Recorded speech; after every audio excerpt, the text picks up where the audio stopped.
New study shows how many trans or non-binary people are in America.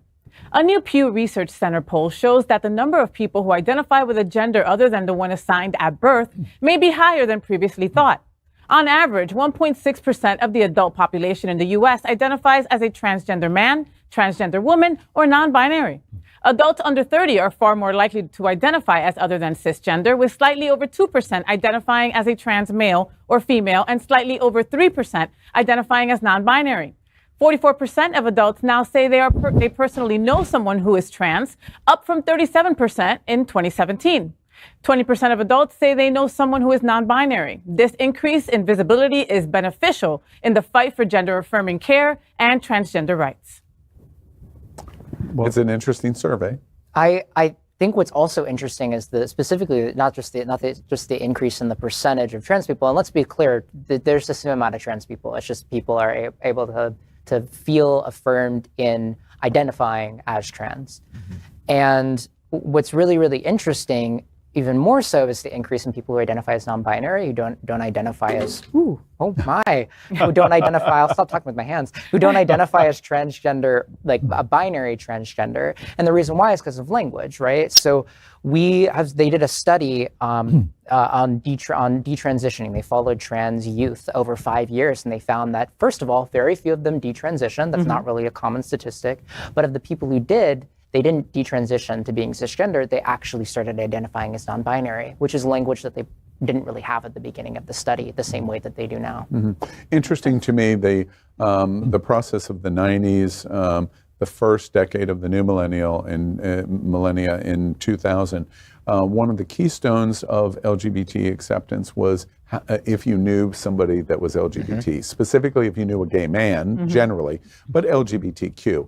And they showed statistically that if you knew somebody as LGBT, and you use the anecdotal example, well, I've got an uncle that is gay, and so therefore I like my uncle, so maybe I like a gay person. Yeah. And the more that Americans knew somebody that was LGBT, the more acceptance, and the numbers went up and up, and Tucker couldn't hold it down anymore because we all knew somebody that was gay, and we liked them, and they were okay, and they're not these evil, horrible people that we have been told. Not grooming pedophiles?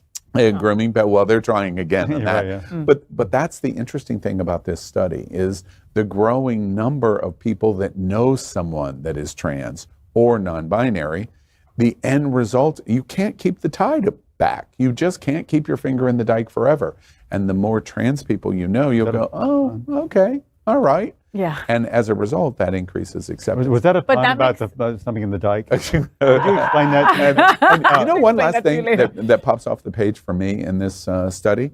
If this study is accurate, first off, it's probably underreported because even Pew says, now a lot of people are afraid to even participate in the study to admit this, and Pew admits that. But one of the interesting things is if this study is correct, that means that if you take it at face value, that means that there are 6 to 7 million trans people in America. I've never heard that number before. And that's incredible. It's incredible. And there's more, for sure. So yeah, that warms my heart there. And just to go back to, let's just keep praising RuPaul for a while. But to go back to RuPaul's Drag Race, because it's viewed by so many people, straight and otherwise, the number of people who have come out as non-binary, trans, or whatever is really so inspirational, and that helps so many others feel courageous enough to come out. But it's what we say, the numbers are going to be higher than we'll ever know. That's a really interesting point to me. Obviously, a lot of experience with RuPaul's Drag Race. Once upon a time, RuPaul was absolutely emphatic. When the show started, no possible way you cannot be trans, because the belief was it ruins the illusion that these are men as drag queens. Yeah. And when that voice change began, RuPaul's voice change began, and the show's philosophy voice began to change. Look at all of the participants of RuPaul's Drag Race that all of a sudden, oh wait, let me tell you something. Right. I've had an evolution.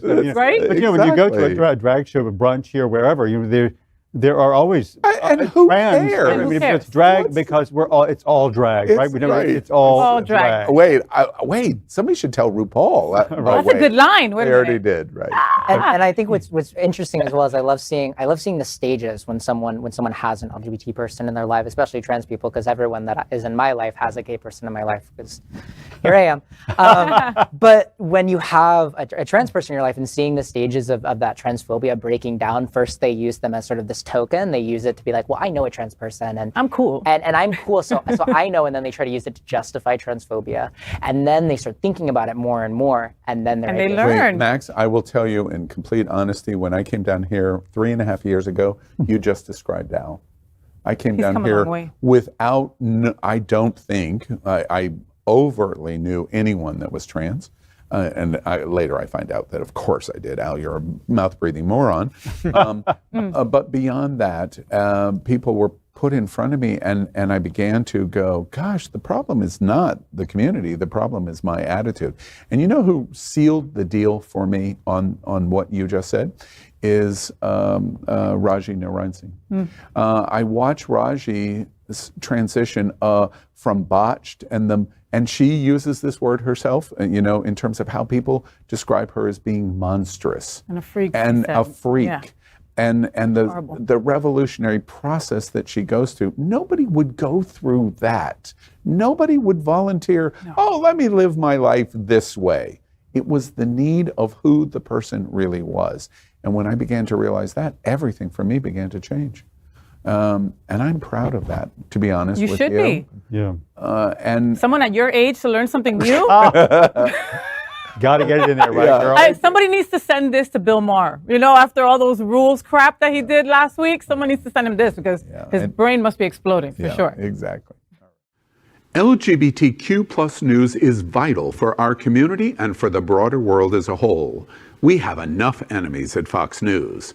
Tucker, Sean, and Laura are loud.